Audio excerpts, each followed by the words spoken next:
एक दफा का जिक्र है कि एक गांव में 3 गहरे दोस्त रहते थे। एक दिन उन्होंने मिलकर तय किया कि वो किसी बड़े शहर की सैर को जाएंगे जो उनके गांव से 500 किलोमीटर दूर था। सफर पर निकलने से पहले उन्होंने एक दूसरे से वादा किया कि हर मुश्किल में वो एक दूसरे का साथ देंगे और हर अहम फैसला सबकी रजामंदी से करेंगे। कहानी के आगाज में वो रहायशगाह से कुछ ही फासले पर समंदर के किनारे पहुंचे। वहीं चंद लम्हे बैठकर समंदरी हवाओं और लहरों का लुत्फ उठा रहे थे। अचानक उनकी नजरें समंदर के किनारे चमकती हुई किसी चीज पर पड़ीं। वो एक बड़ा हीरे नुमा हीरा था।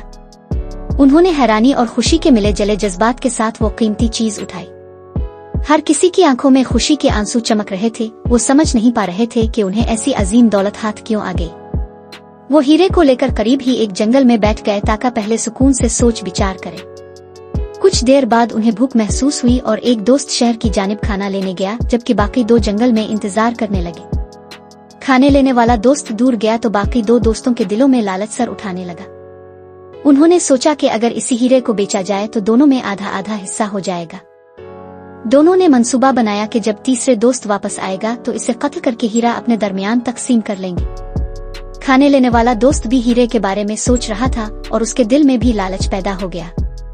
वो भी ये सोचने लगा कि क्यों ना खाने में जहर मिलाकर दोनों को मार दिया जाए और हीरे अकेले हासिल किया जाए। पैत इसने खाने में जहर मिला दिया। जब वो वापस आया तो दूसरे 2 दोस्तों ने इस पर हमला कर दिया और डंडे मार मार कर उसका कत्ल कर दिया। अब दोनों बच जाने वाले दोस्त खुश थे कि सिर्फ वही हीरे के मालिक रह गए हैं, मगर किस्मत ने और कुछ ही लिख रखा था। दोनों ने सुकून से खाना शुरू किया, मगर खाना जहरीला होने की वजह से दोनों मौके पर ही ढेर हो गए। इम लालच ने तीनों दोस्तों और जिंदगियां एक साथ निकल ले।